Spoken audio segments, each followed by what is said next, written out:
addictions to drugs, addictions to sports betting. Are we surprised that these days young people seem to be do anything to make money? Are we surprised that, listen, some of the immorality that takes place, these are young people who have nothing to do. They desire to work.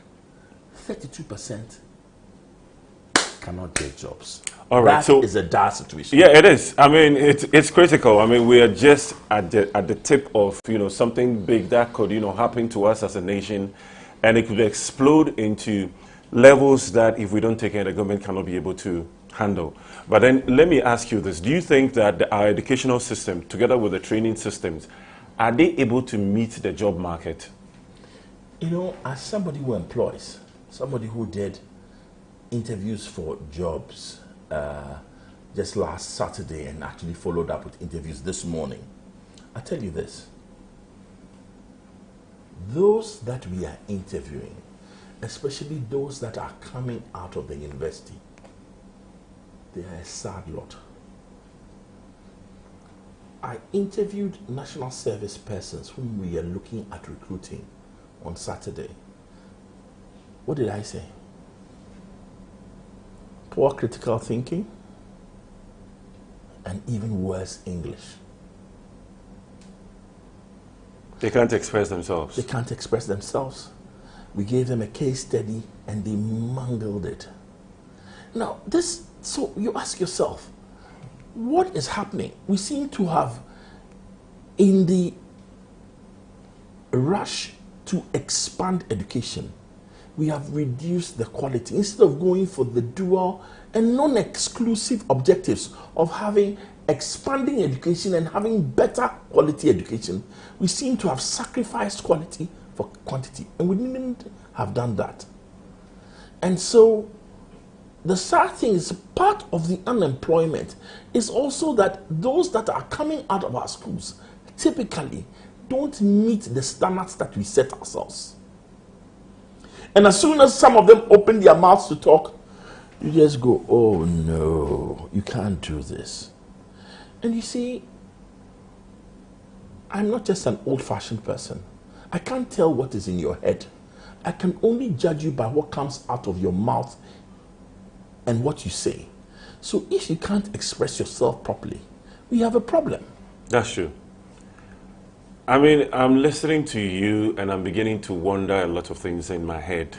If you look at the state of what's going on, especially with the youth, we're talking about the youth anyways, and then the point that I'm trying to bring across is we are the backbone of the economy. So can you tell us the current state of our economy at the moment? Well, I have a little bit of a smile, don't I? Are we stagnated, or are we moving, or we are just there? In 2022, this economy crashed. We failed to pay our debts. We're locked out. Inflation took off to, 50+%, which meant that prices went up by 50% plus in 1 year.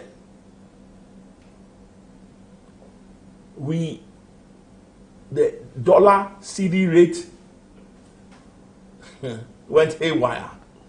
And life was hard. In fact, life was so hard.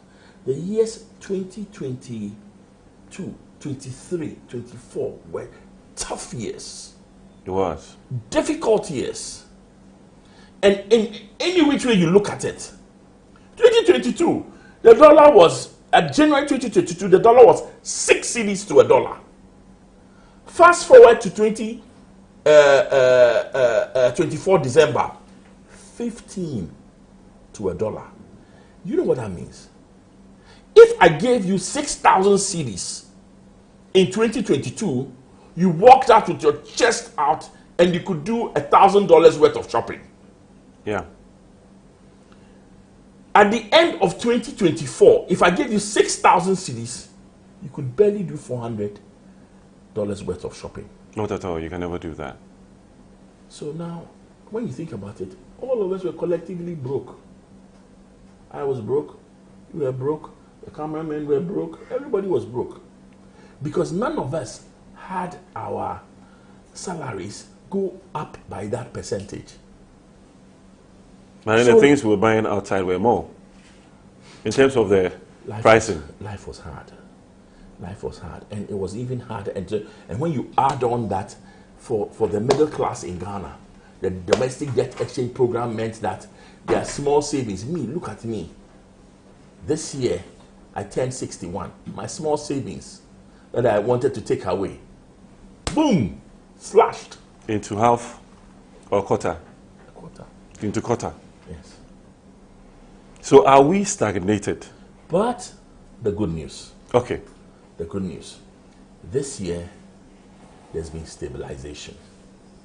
This year, if in 2022 we were a patient in intensive care with oxygen and other things on us, right? By 2024, situation had improved, and a bit. But this year, we've been left the intensive care ward, and we are out there in the what do you call it, in the male ward, and we can walk around. We can walk out. We can go to the washroom, come back.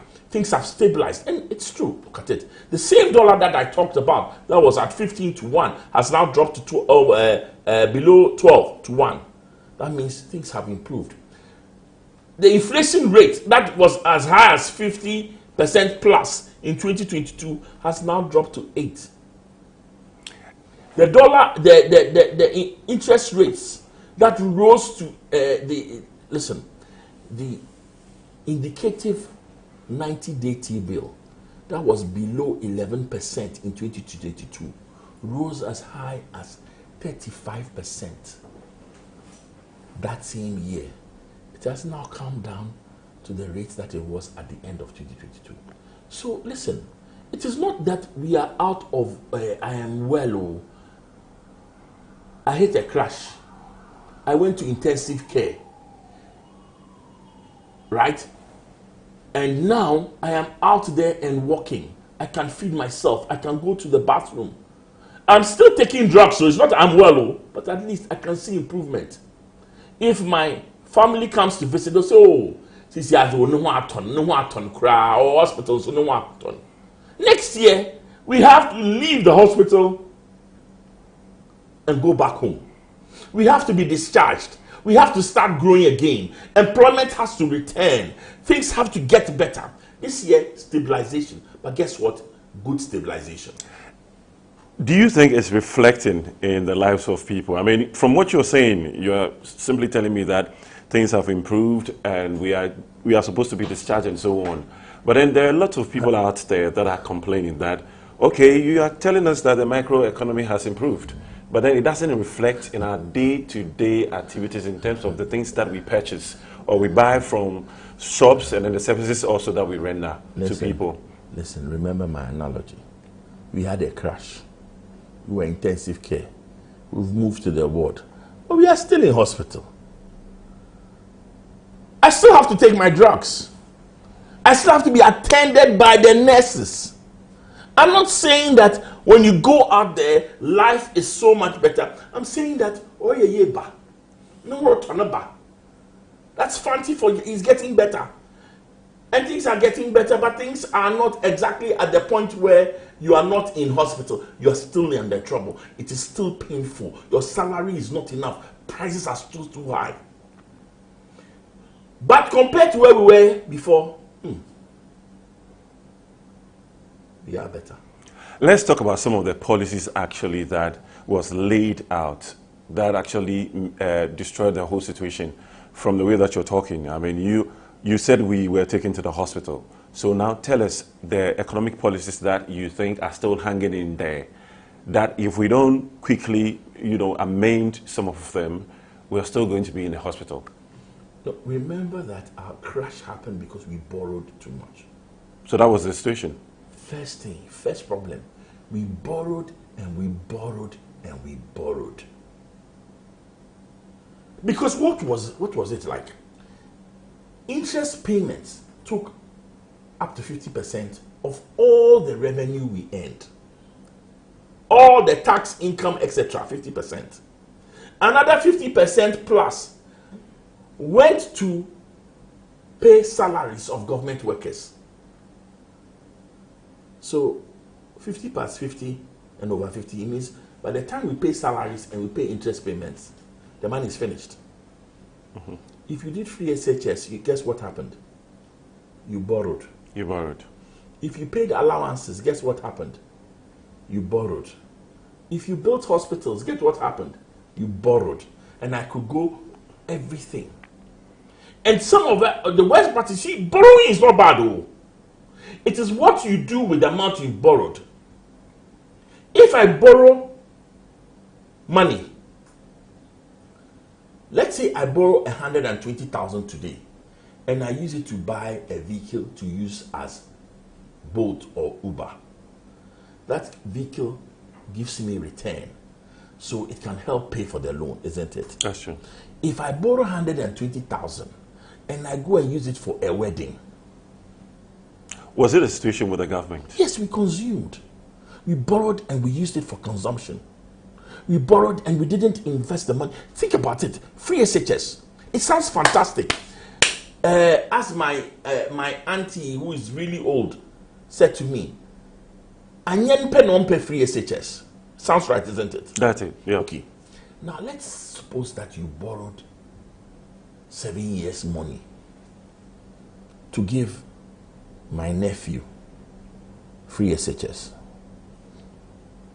The first 4 years, he's where? He's in school, isn't it? Then he comes out. Then he does another. No, the first 3 years, he's in SHS. Then he does another 4 years in the university. That's what, 7 years. Yeah. Then he does another year national service. That's 8 years. That's 8 years. At what point is he going to contribute to the economy so that we can start repaying the money we borrowed?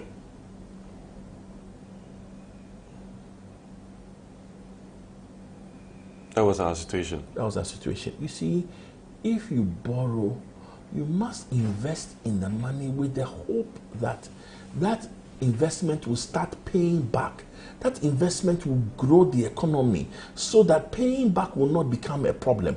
Otherwise, all you are doing is you are robbing Peter to pay Paul. Interesting perspective. So what has happened this year? If you think about it, a little discipline, a little less looking for popular acclaim, and a little less saying that we will only borrow what we have, we will only take what we have. And look at it. Let's take the T-bill auction. In previous years, when we go and there's oversubscription, we go awoof, we collect all the money. This year, a little discipline means that when we go, we set a target. When we reach the target, we walk away from the table. If we don't meet the target because of undersubscription, we still walk away. But this year there's under-subscription because there was a lot of under-subscription, but there have been also instances of over-subscription. Okay. In fact, the last Friday, there was over-subscription. Okay. And over-subscription has continued for, I think, 2 Fridays. The point being that what we are doing is not rocket science. What will fix Ghana's economy does not require a NASA scientist or a scientist from atomic energy. It requires politicians and technocrats who will be principled enough to apply what they know. Our natural resources, which is the backbone of our economy, majority has been destroyed at the moment. I mean, I'm talking about Galamsey. If you look at it, our water bodies. And we don't even produce more from agriculture. And even with those that produce, they pass by the country to go and get better prices. Why do you think we have come to this point where even if we borrow or somebody decides that, okay, let me help you, it will be hard for us to be able to make things happen because, one, the water bodies that actually takes care of us, we have destroyed all of them through Galamsey. You are conflating two issues. Okay. And I want to take them one by one. All right. Galamsey is evil. Galamsey is wicked. And when I talk about Galamsey is evil and wicked, I'm not talking about the young men who are in the pits, who are victims, who are growing disease within themselves because they are handling horrendous chemicals to mine gold illegally without protective equipment. Have you seen a Galamsey guy wear gloves? Most of them don't. Most of them, none of them. Have you seen Galamsey guy wear protective shoes or protective clothing? It doesn't happen. They are the victims. It is the kingpins, those who make money, those who are not ashamed to tell us that they can buy even EPL football clubs. That are the problem. Why did we allow them? The problem. Well, we allowed it. It was a mixture of weak political will, and at the same time, don't forget, the reason why we mine illegally is that illegal mining is profitable. Oh. Illegal mining makes more money than legal mining. So that was... So wow. They have money, they have resources, and they can corrupt the officials so that action will not be taken. There's no, it's not an accident. At the bottom of Galamsey, it is such a love of money, that really we don't care what happens to the rest of us. We don't care whether we leach heavy metals into our water bodies. We don't care whether the water bodies turn brown. We have been mining in this country for a long time, for years. It is this explosion in illegal mining, delivering illegal profits, that has killed our water bodies. That has made us get clusters of birth defects. That has made us get an explosion in kidney dialysis. It's horrible. It's awful. I sit here and somebody brings me a proposal to buy 20 kidney dialysis machines. And I say, where is that going? He says, oh no, there's demand. Yes, the numbers are increasing on a daily basis. Increased. And I said, where? He says, Ashanti region, Brock Harbour, that's where you're going to take them. I say, what? 20 kidney dialysis machines? He says, no, in fact, the numbers have increased so much that it will be a commercial venture and we'll make money out of it. Interesting. That tells you what Galamsey has done to us. In 2024, I joined the youth in a Galamsey demonstration, and there was a placard that made me laugh because typical youth of Ghana, they make everything look funny, and there's this restaurant, high class restaurant called Insomnam in I think it's on Ringway or Laboni or somewhere. Cantonments, okay. Now the placard said, you think say Insomnam they cook plus Baltic. It be Galamsey water we all they drink. You see, it sounds funny, huh? And it's about what he's saying is that none of us, regardless of your wealth, is insulated from Galamsey water. Because when the Ghana water tells us that I only clean it to appear clear, but I haven't removed the heavy metals. When you bathe, do you bathe with Galamsey with mineral water, bottled mineral water, or you bathe with water from the taps? Yeah. Your body also would be affected. Those heavy metals. Yeah. And so you, regardless of your wealth, you are in trouble. We are in trouble. We are in trouble. And that's why I say Galamsey is evil. It is evil because the unbridled love of money is evil. Okay, so and the profit, Galamsey thrives because of the illegal profits that they are making. That people are making. All right. So aside from galamsey, agriculture. Agriculture is that each successive regime in this country pays lip service to agriculture, and yet does very little about it. Is a crime. Do you know what we do? All we do is that we want to subsidize fertilizer. Why? Fertilizer subsidies includes jollof, achocho, corruption. I don't know why. Choose any name you like. Maybe we should just stop subsidizing fertilizer and provide the things that will make agri sustainable. Subsidize the risk so that banks and other financial institutions will give credit to the farmers. Maybe we should increase extension services instead of closing them down. Maybe we should be looking at improved yield so that farmers will earn more from production. And you see, what we're saying hasn't changed since I was in the University of Ghana doing economics. Nothing has changed. These things are known. We just don't do it. Interesting. All right. So we're going to take a short break. When we come back, we're going to look at public's expectations. I mean, what the public are looking forward to, and also some government interventions that can go a long way to help improve our economy. We'll be right back.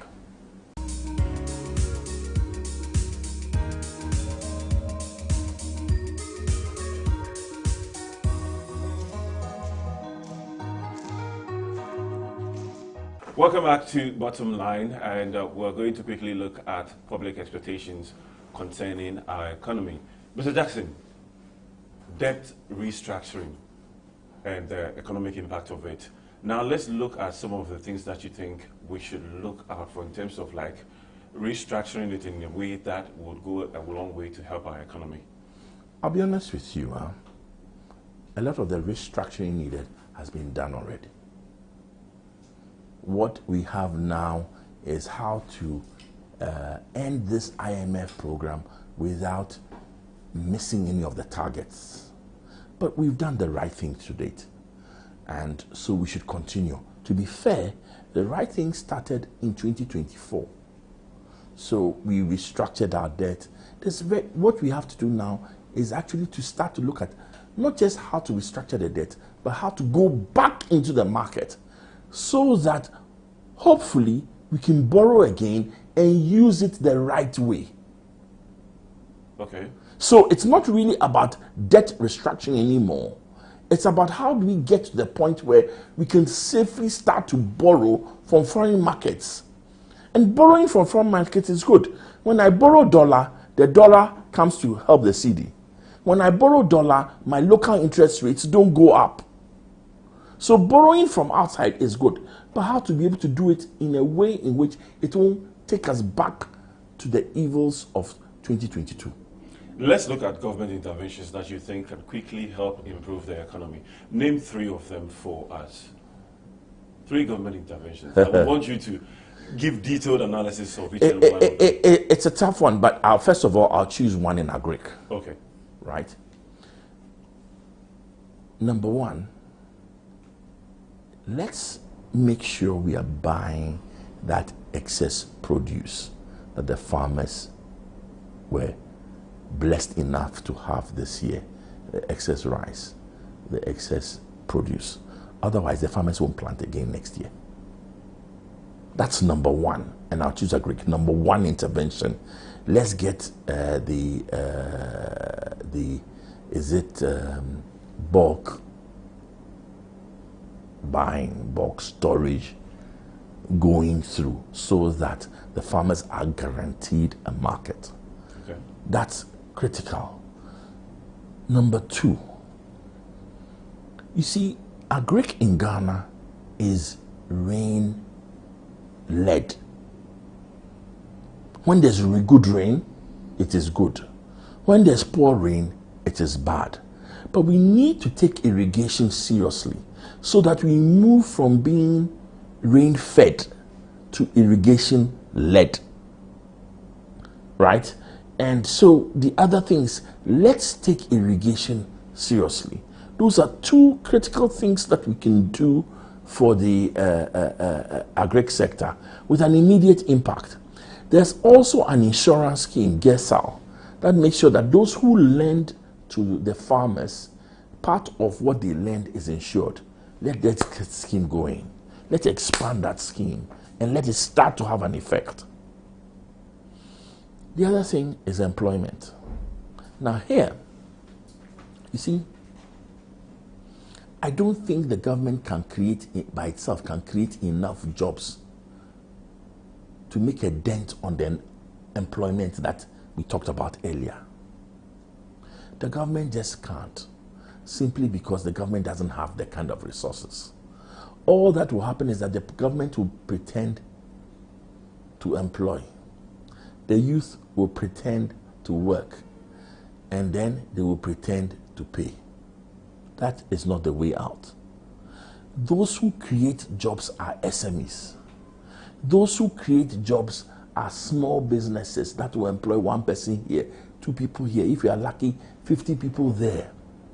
So let's create the environment where the economy starts to grow, where the economy, you see, it's not going to be, unfortunately, I wish there was a single magic bullet, boom, and then employment is created. No. It is that extra cameraman who's hired at Metro. It is that extra cleaner. It is that extra banking executive and all those people. Small, big, small, big. That factory that starts, that now recruits 50 persons to work in that factory. That farmer that grows his farm and has 2 new agric graduates to come and work on his farm with his farm hands. And small scale enterprises. Small enterprises. Yeah. And if we grow the economy by being slightly less corrupt, by being more disciplined, right, then this economy will start to grow the jobs that we need. So this year, we have stabilized. Next year, we have to start to run. Your final words on after. What do you think we can also do to enhance the work that you're doing already? Excellent opportunity. And we should be talking more about after. The problem with after is that our entrepreneurs don't see the opportunity clearly. There should be a huge education effort. There should be a huge advocacy effort on getting the common man to understand the opportunities that are available in after, for making sure that the barriers to export and utilizing that market are cleared. Thank you very much, Mr. Joe Jackson. But before I go, I want to assure you there's hope. There's hope. I'm an eternal optimist, and I believe that just as this Christmas season came about because as a Christian, there was a king announced in a small way, in a manger, and not in a palace. There's hope. Ghana's economy will get better, starting from small things. Thank you very much, Mr. Joe Jackson, who happens to be the CEO of Deluxe Finance. We've been talking to him about the current state of Ghana's economy. My name is Nana Kwesi, and this was Bottomline. Join us on another episode. Thank you very much for watching a conversation with Mr. Joe Jackson, and I hope that you enjoyed every bit of that conversation. It's now time for us to look at the conversation that we had with Mr. Reginald Lai, who happens to be the chairman for Ogilvy Ghana. We've been concentrating on marketing communication for years. We have one Ogilvy policy where we like to deal with digital transformation, advertising, PR. So anything to do with marketing communication, we think the best and the first port of call should be Ogilvy Ghana Limited. And on this occasion, I'd like to take the opportunity to wish all of you a Merry Christmas and a Happy New Year. We're not trying to sell ourselves hard here, so if you need to talk to us, don't hesitate to give me a call. Have fun. Mr. Lai, before you go, one more thing, and then we are good to go. You're a veteran, I like to put it that way, when it comes to marketing communications. What do you see with the future of marketing communications in Ghana, particularly when we look at the youth and what they're doing? What advice would you give out? Fantastic question. You are blessed by the fact that there's what we call the information highway now. In our time, there was nothing like the internet.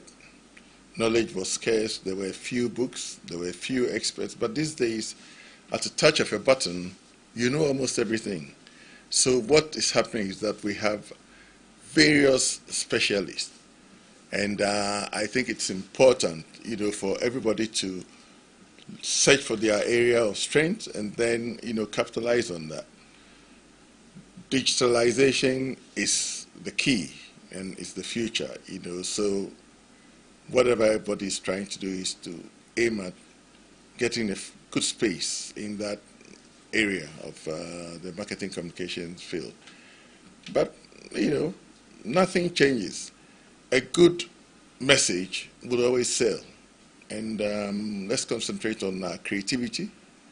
Let's make sure that we understand the brand. Let's make sure that we know what the consumer wants. And, marry the two so that at the point of their needs, there is what you call a perfect marriage. And lastly, how crucial is marketing communications how crucial is it to the success of every business?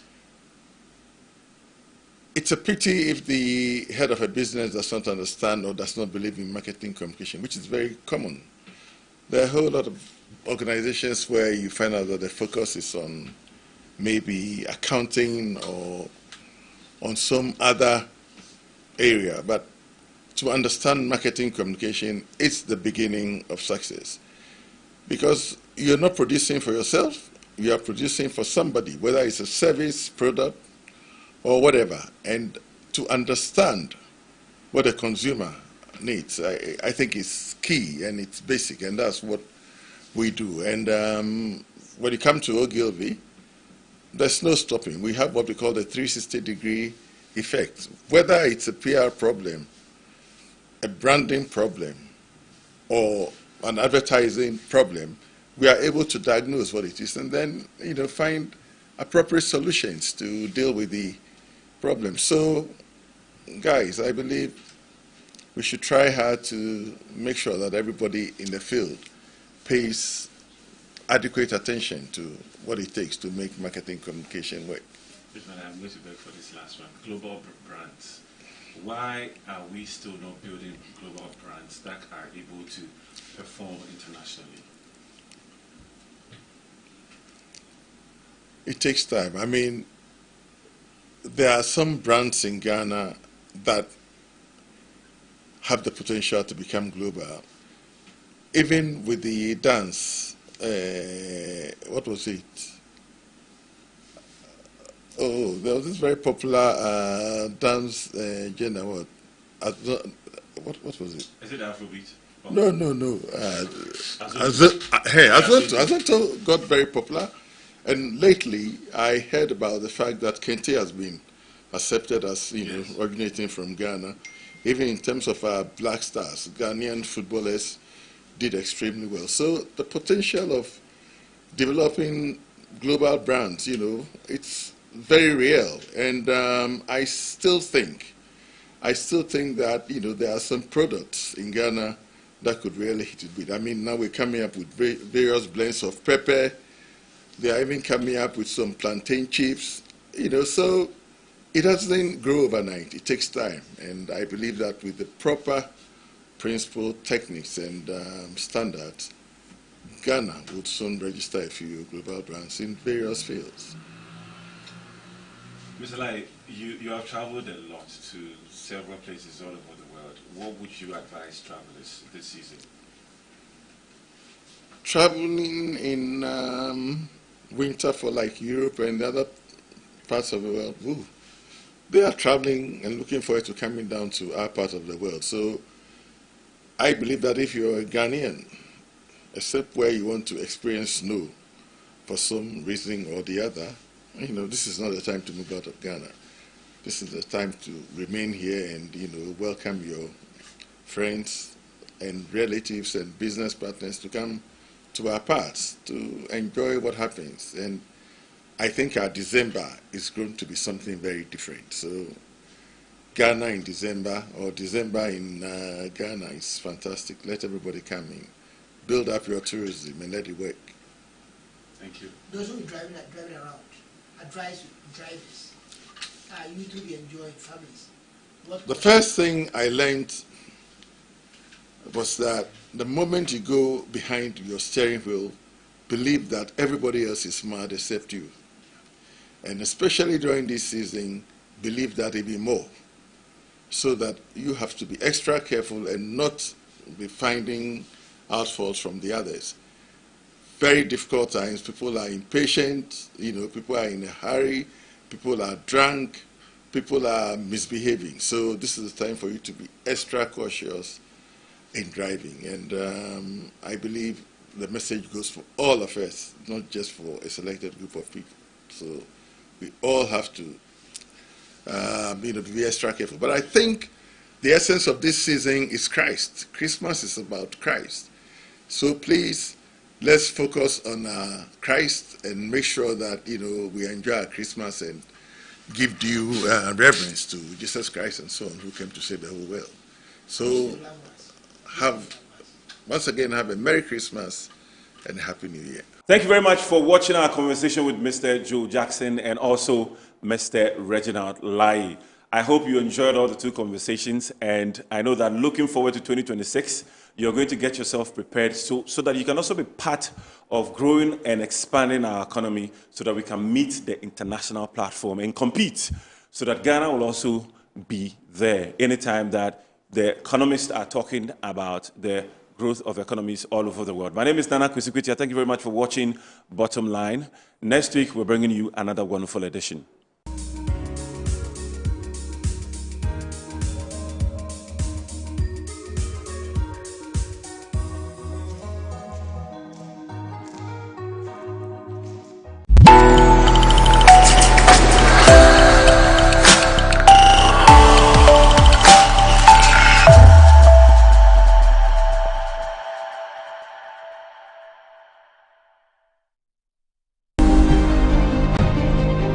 Never throw rubbish or waste in the sea and rivers. Our water bodies are sacred. Let's protect them. Don't wait for others. Start cleaning today. The best time to act was yesterday. The next best is now.